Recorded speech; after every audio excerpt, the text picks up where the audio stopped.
ہر سمت سے آنے والے حملے کو توڑ ڈالتی ہیں اور وہ فاتح ہو جاتا ہے، کامیاب ہو جاتا ہے۔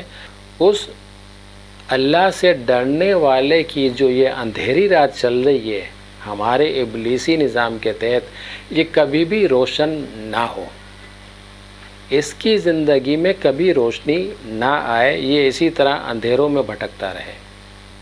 ابن مریم مر گیا یا زندہ جاوید ہے، ہیں صفات ذات حق، حق سے جدا یا عین ذات۔ ابن مریم حضرت عیسیٰ علیہ السلام کی طرف اشارہ ہے۔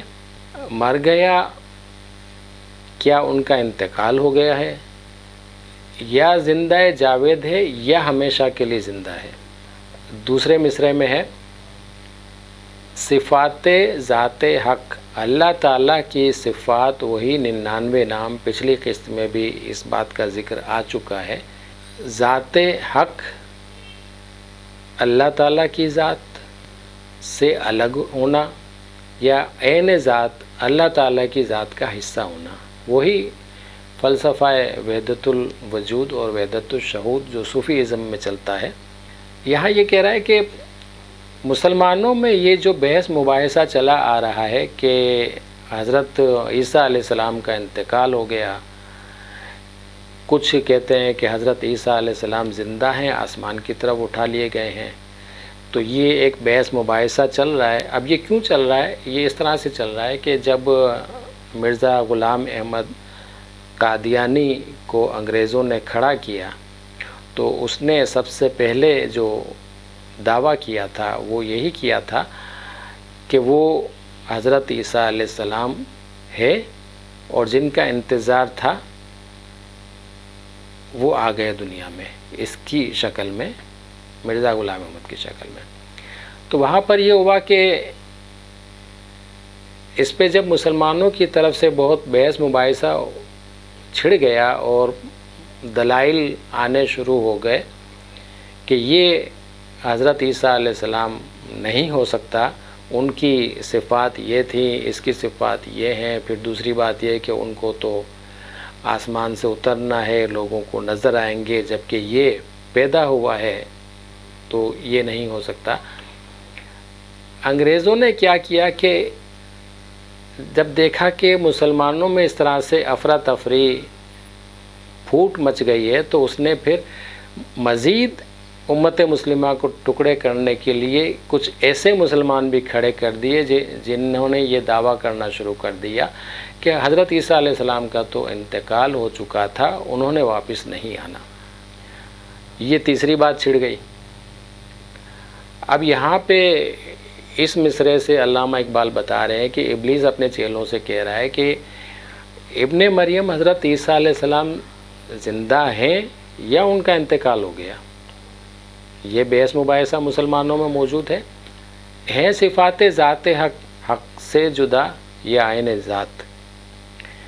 اور پھر دوسری بحث مسلمانوں میں یہ چھڑی ہوئی ہے، ظاہر ہے ابلیس نے، اس کے چیلوں نے ہی چھیڑی ہے، کہ اللہ تعالیٰ کی صفات، اللہ تعالیٰ کے 99 نام اللہ تعالیٰ کی ذات کا حصہ ہیں یا اس کی ذات سے الگ ہیں۔ یہ بھی ایک بحث ہے۔ یعنی ابھی تک وہ اپنے چیلوں کو یہ بتانے کی کوشش کر رہا ہے کہ دیکھو ہم نے مسلمانوں میں کیا کیا فتنے برپا کیے ہوئے ہیں، اور انہیں کس طرح سے ایک تو فرقوں میں تقسیم کیا، اور دوسرے انہیں دین کی اصل کو سمجھنے اور اصل دین کو نافذ کرنے سے روکا ہوا ہے، اور ان مسائل میں ان کو الجھایا ہوا ہے، اور پھر اس کا نتیجہ آپس کے ہنگامے، فسادات، قتل و غارت۔ تیسرا شعر ہے آنے والے سے مسیح ناصری مقصود ہے، یا مجدد جس میں ہو فرزند مریم کے صفات۔ اب ایک اور بحث کہ جو آنے والے ہیں یعنی حضرت عیسیٰ علیہ السلام، کیا وہ بنفس نفیس حضرت عیسیٰ علیہ السلام ہوں گے، اور کیا ان کے آنے کا مقصد اس دین اسلام کو دوبارہ سے زندہ کرنا ہے؟ کیا وہ نبی بن کر آئیں گے یا کیا وہ نبی محترم صلی اللہ علیہ وآلہ وسلم کے امتی بن کر آئیں گے، یہ بھی ایک بحث چل رہی ہے۔ اور پھر اس کے بعد اگلا مصرع یا مجدد، مجدد ہوتا ہے چند گروہوں کے عقائد کے مطابق کہ ہر 100 سال میں ایک ایسا عالم دین آتا ہے جو کہ دین کے تمام اصول و قوانین کو، دین کی تمام چیزوں کو جن میں ملاوٹ ہو چکی ہوتی ہے، جو وقت کے ساتھ ساتھ لوگوں کے ذہن سے نکل چکے ہوتے ہیں، تو انہیں دوبارہ سے وہ زندہ کرتا ہے اور انہیں ان کی صحیح حالت میں لے کر آتا ہے۔ اس سے مراد یہ مجدد ہے۔ یا مجدد جس میں ہو فرزند مریم کے صفات، فرزند مریم وہی حضرت عیسیٰ علیہ السلام اور صفات خوبیاں۔ اب یہ بتا رہا ہے اپنے چیلوں کو کہ پھر ایک اور مسئلہ ان کے درمیان ہم نے پیدا کیا ہوا ہے، مسلم امہ کے درمیان، کہ آنے والے حضرت عیسیٰ علیہ السلام نبی بن کر آئیں گے یا امت مسلمہ کی مدد ناصری یعنی مدد کریں گے، اور اسی دین اسلام کو جو نبی محترم صلی اللہ علیہ وآلہ وسلم نے دنیا میں نافذ کیا تھا اسی کو دوبارہ سے زندہ کریں گے۔ یہ حضرت عیسیٰ علیہ السلام بذات خود۔ اور دوسرے مصرعے میں کہتا ہے یا پھر حضرت عیسیٰ علیہ السلام نہیں ہوں گے اور ایک عالم آتا رہے گا ہر 100 سال میں، مجدد جسے ہم کہتے ہیں، اور وہ پھر دین کا احیا اور دین کو دوبارہ سے زندہ کرنا اور اسے اپنی اصلی حالت میں لے کر آنا۔ تو یہ بحث مباحثہ بھی وہ بتا رہا ہے کہ ہم نے ان میں چھیڑا ہوا ہے۔ اگلا شعر ہیں کلام اللہ کے الفاظ حادث یا قدیم، امت مرحوم کی ہے کس عقیدے میں نجات۔ کلام اللہ، اللہ تعالیٰ کا کلام یعنی قرآن کریم، الفاظ قرآن کریم کے الفاظ حادث نئے، قدیم پرانے۔ ایک تو معنی اس کے یہ ہو گئے، آگے پھر ہم اس کے دوسرے معنی کی طرف بھی جائیں گے۔ امت مرحوم وہ امت جس کے اوپر اللہ تعالیٰ کی رحمت کی گئی ہو یا اللہ تعالیٰ نے اس پر رحمت کی ہو۔ عقیدے فرقہ وارانہ عقائد جو ہمارے درمیان چل رہے ہیں، مختلف مسلک کی جمع چل رہے ہیں، اس کی طرف اشارہ ہے کہ کس مسلک اور کس عقیدے میں اس امت کی نجات ہے، بخشش ہے، یعنی کون سا عقیدہ حق پر ہے اور جنت میں جائے گا، اور کون سے عقیدے یا کون سے مسلک غلط ہیں جو دوزخ میں جائیں گے۔ یہ بحث بھی چھڑتی رہتی ہے مسلمانوں میں، تمام فرقوں میں یہ ایک جنگ چل رہی ہے جنت کے لیے۔ یعنی مسلمانوں میں ہم نے یہ ایک بحث مباحثہ چلایا ہوا ہے کہ اللہ تعالیٰ کا کلام قرآن مجید کے الفاظ پرانے ہیں، جب سے کائنات بنی تب سے اللہ تعالیٰ نے وہ الفاظ کریٹ کر دیے تھے، یا جدید جب نبی محترم کے اوپر نازل کرنا تھا تب قرآن تیار کیا گیا۔ دوسرے اس کے معنی یہ ہوتے ہیں کہ حادث یا قدیم کے معنی کہ کیا یہ قرآن کریم کے الفاظ ہیں، یہ اللہ تعالیٰ کے بولے ہوئے الفاظ ہیں، یا اللہ تعالیٰ نے انہیں مخلوق کی طرح کریٹ کیا ہے۔ یعنی دوسرے لفظوں میں ایک مباحثہ جو چلا آ رہا ہے کہ قرآن خود اللہ کا کلام ہے، اللہ کے بولے ہوئے الفاظ ہیں، یا ایک مخلوق کا درجہ رکھتا ہے۔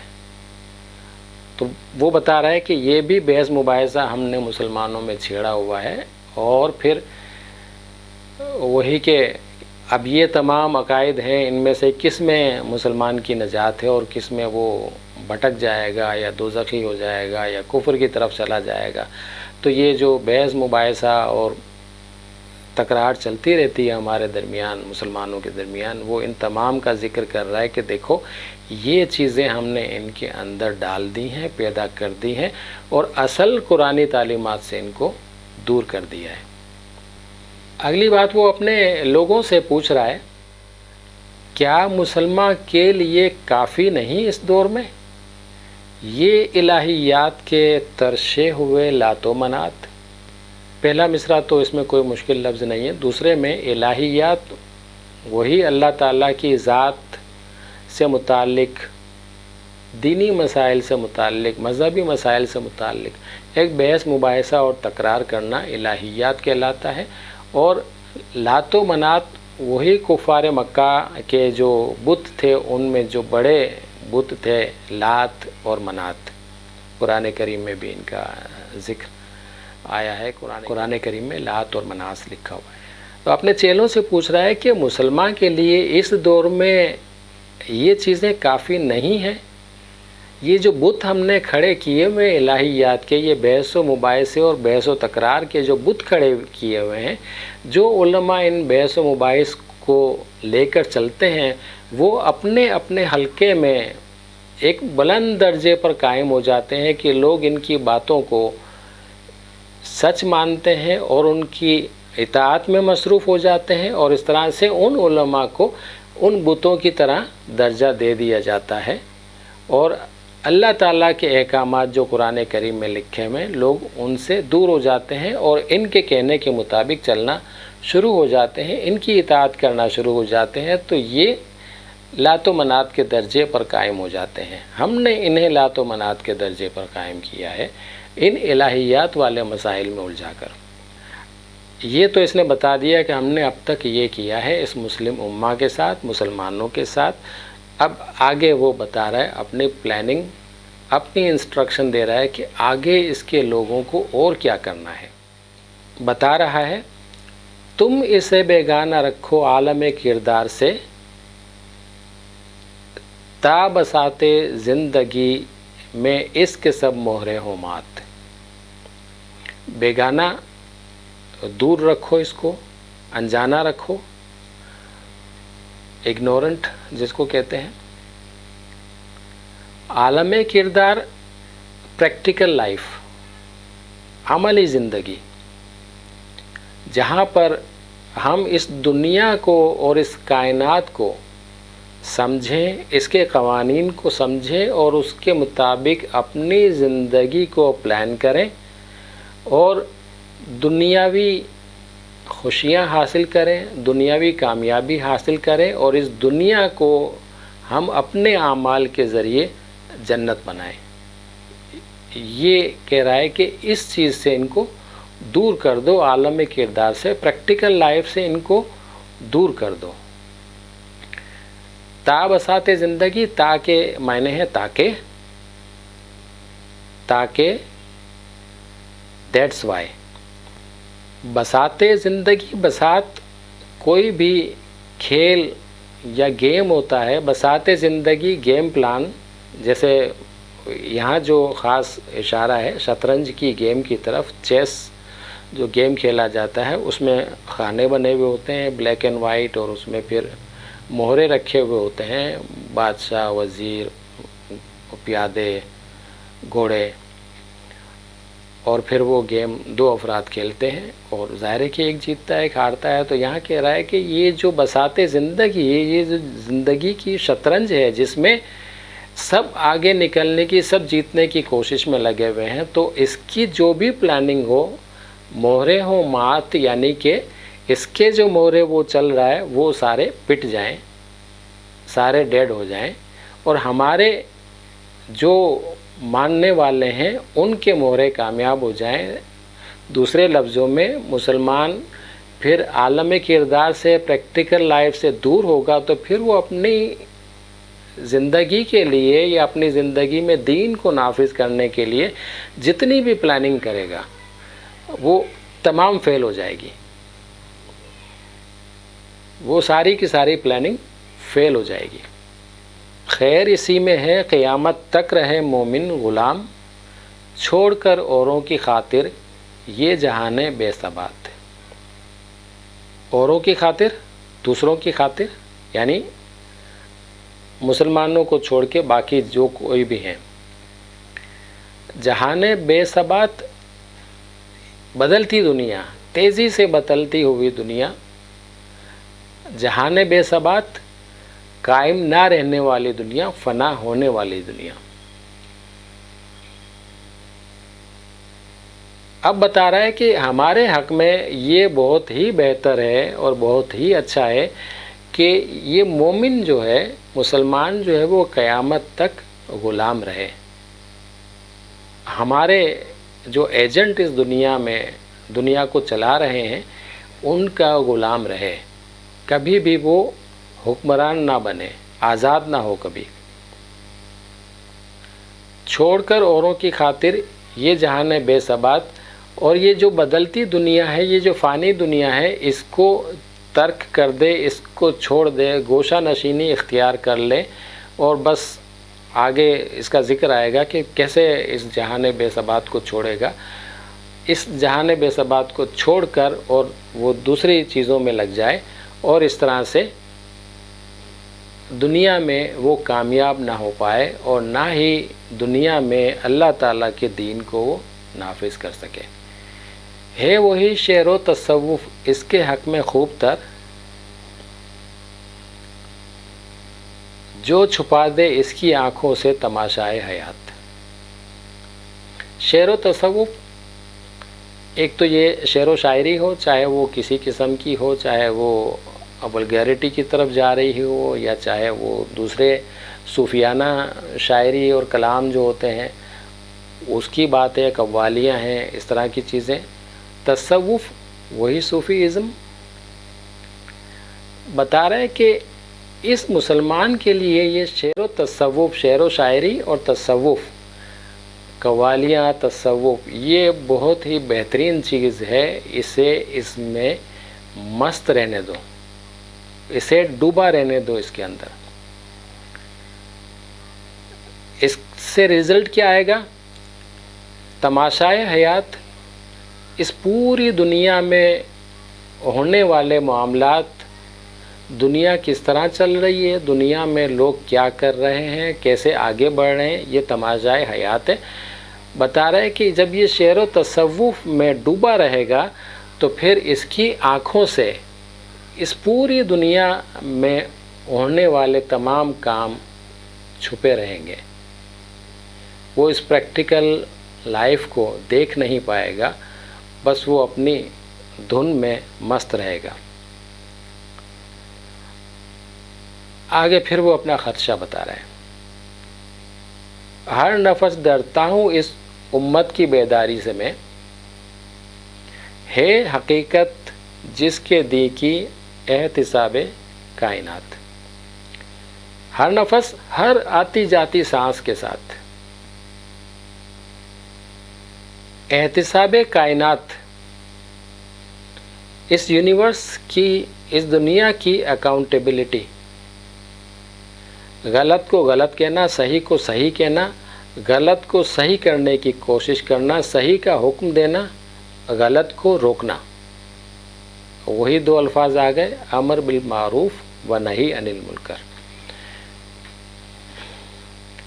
بتا رہا ہے کہ یہ ہر آتی جاتی سانس کے ساتھ میں بس ایک ہی بات سے ڈرتا ہوں کہ یہ امت جاگ نہ جائے، ایکٹیو نہ ہو جائے، عملی زندگی میں، عالم کردار میں آ نہ جائے، زندگی کے میدان میں کود نہ پڑے اور اپنے دین کو یہاں نافذ کرنے کی کوشش میں نہ لگ جائے، دین اس کی کہیں سمجھ میں نہ آ جائے. ورنہ پھر کیا ہوگا کہ اس کے دین کی حقیقت تو یہ ہے کہ پوری کائنات کی اکاؤنٹیبلٹی ہوگی، ہر چیز کا حساب کتاب ہوگا، برائی کو روکا جائے گا، اچھائی کو پھیلایا جائے گا، اچھائی کا حکم دیا جائے گا، برائی کو روکا جائے گا، غلط لوگوں کو سزائیں دی جائیں گی، اچھے لوگوں کو ترقیاں دی جائیں گی، اچھے لوگ اوپر آئیں گے، برے لوگ نیچے جائیں گے. بولا یہ تو پھر ہمارا جو پورا کھیل ہے وہ تو الٹ پھیر ہو جائے گا اور سب کچھ برباد ہو جائے گا. مجھے بس ہر آتی جاتی سانس کے ساتھ یہی ڈر رہتا ہے کہ یہ امت کہیں بیدار نہ ہو جائے، اپنے دین کو سمجھ کر اٹھ نہ جائے.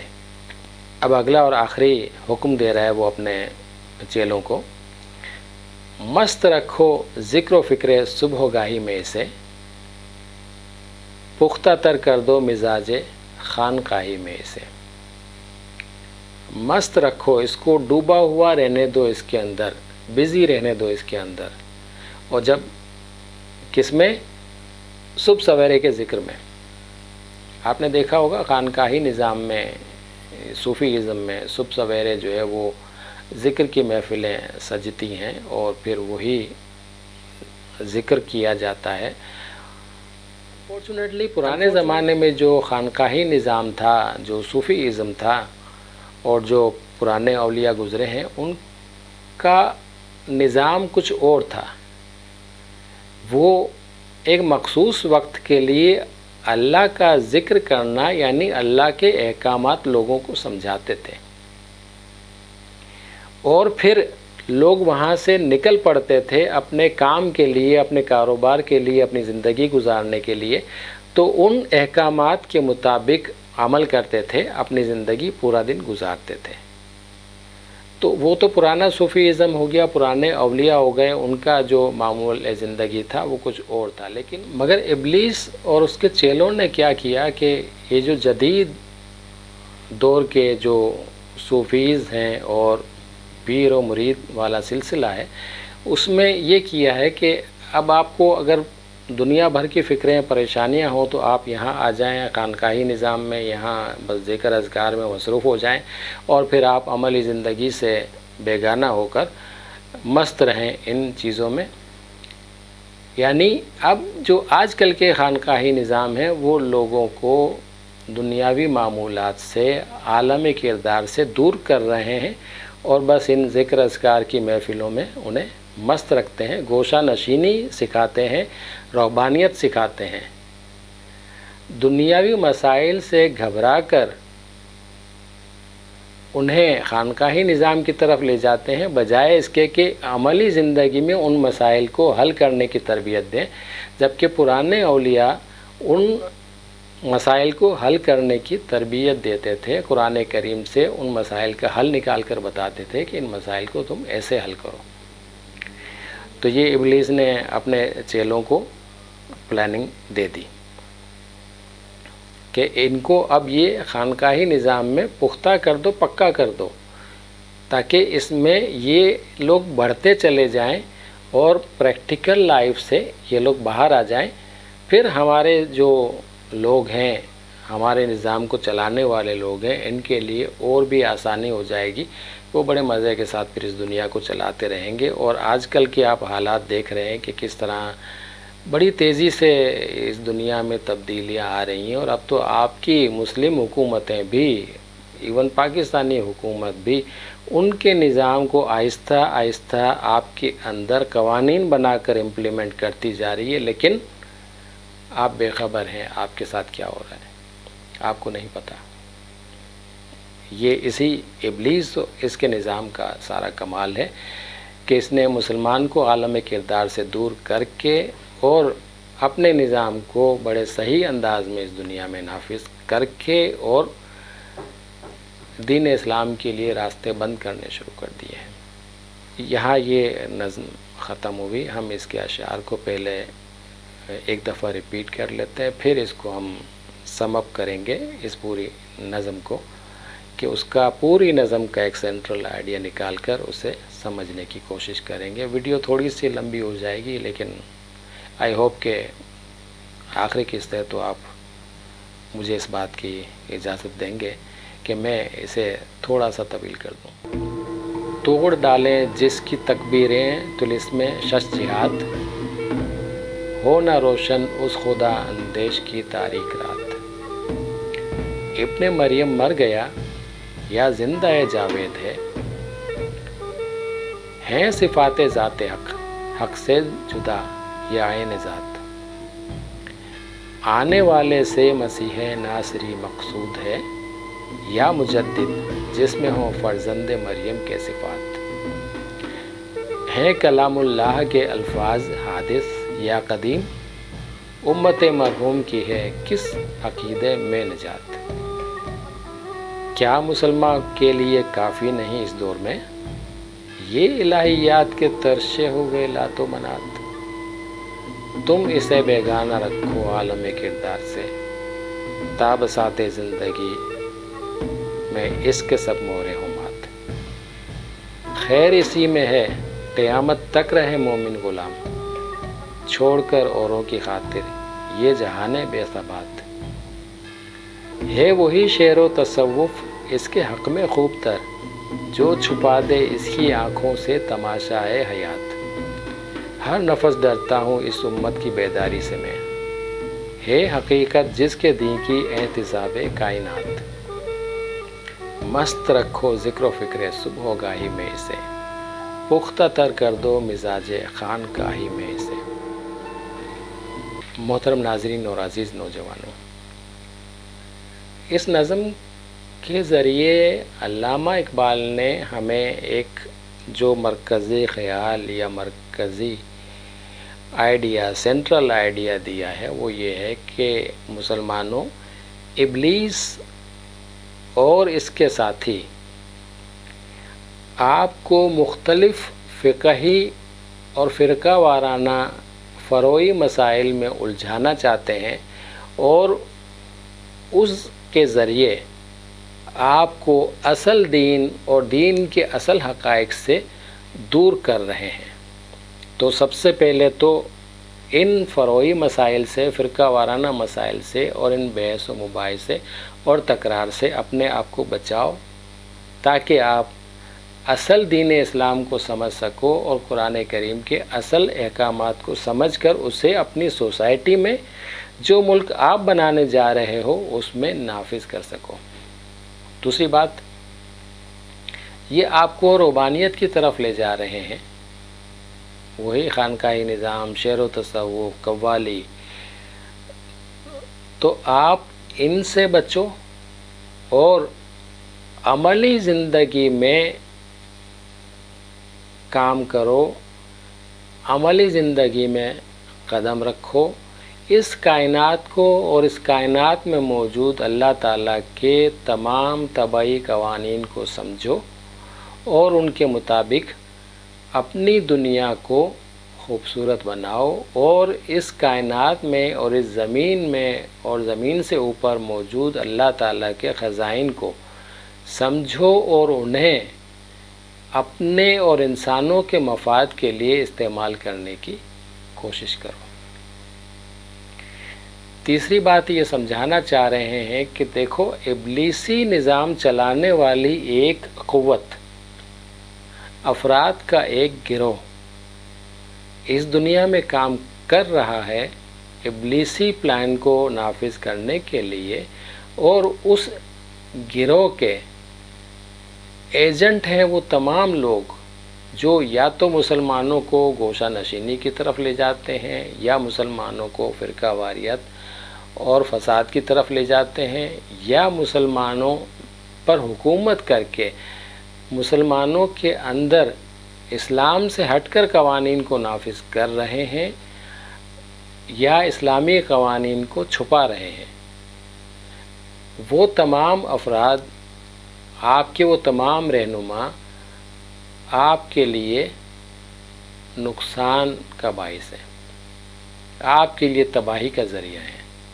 آپ اس طرح کے رہنماؤں سے جان چھڑانے کی کوشش کریں، متحد ہو جائیں، تمام اختلافات کو ختم کریں، تمام برائیوں کو اپنے اندر سے ختم کریں اور مل جل کر اللہ تعالیٰ کے قوانین کو اپنی سوسائٹی میں، الحمدللہ اب اللہ تعالیٰ نے ہمیں ایک آزاد وطن دے دیا ہے، انہی علامہ اقبال قائد اعظم اور دوسرے رہنماؤں کی محنت کا صلہ، اور پھر لاکھوں مسلمان جو ان کے ساتھ تھے، جنہوں نے قربانیاں دی، بہت کچھ قربان کیا، اپنی جائیدادیں، اپنی جانیں، اپنی عزتیں اس ملک کی آزادی کے لیے ختم کر دی۔ ہمیں تو احساس نہیں ہے نا، ہم نے تو آزاد فضا میں آنکھ کھولی ہے، ہمیں اس بات کا احساس کیسے ہو سکتا ہے کہ ان لوگوں نے کیا مشکلات جھیلی تھیں؟ بلکہ ہم تو انہی پر تنقید کرتے ہوئے نظر آتے ہیں کہ انہوں نے کیا کیا۔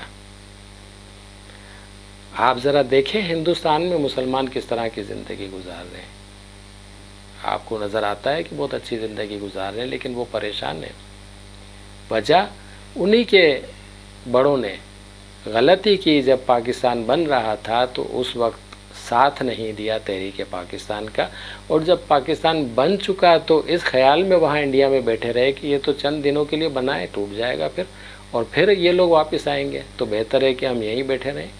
یا ان کے خیال میں کہ مل کر رہنا زیادہ بہتر ہے الگ ملک بنانے کے بجائے، تو ظاہر ہے کہ وہ اپنے کیے کی سزا بھگت رہے ہیں، وہ مر چکے لیکن ان کی اولادیں بھگت رہی ہیں۔ اور ہم کس بات کی سزا بھگت رہے ہیں؟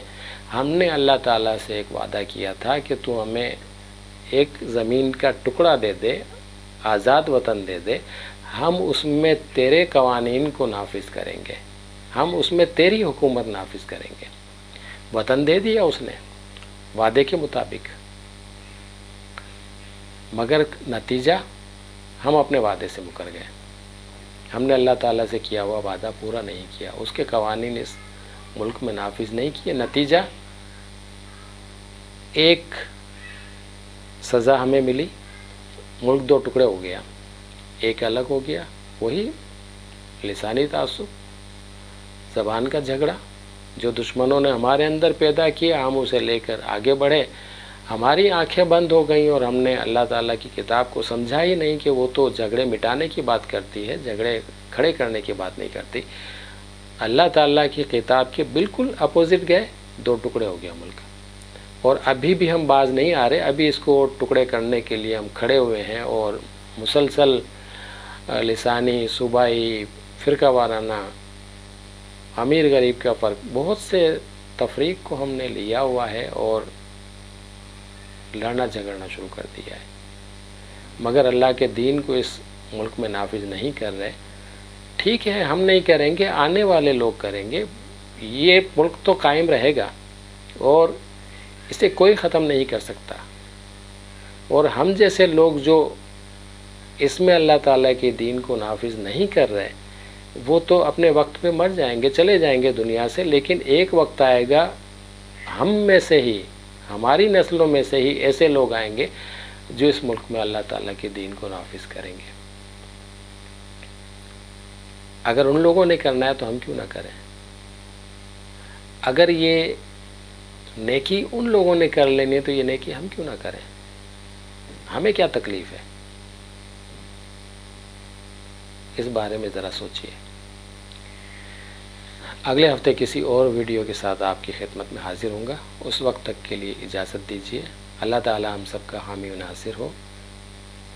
اسلام زندہ باد، پاکستان پائندہ باد۔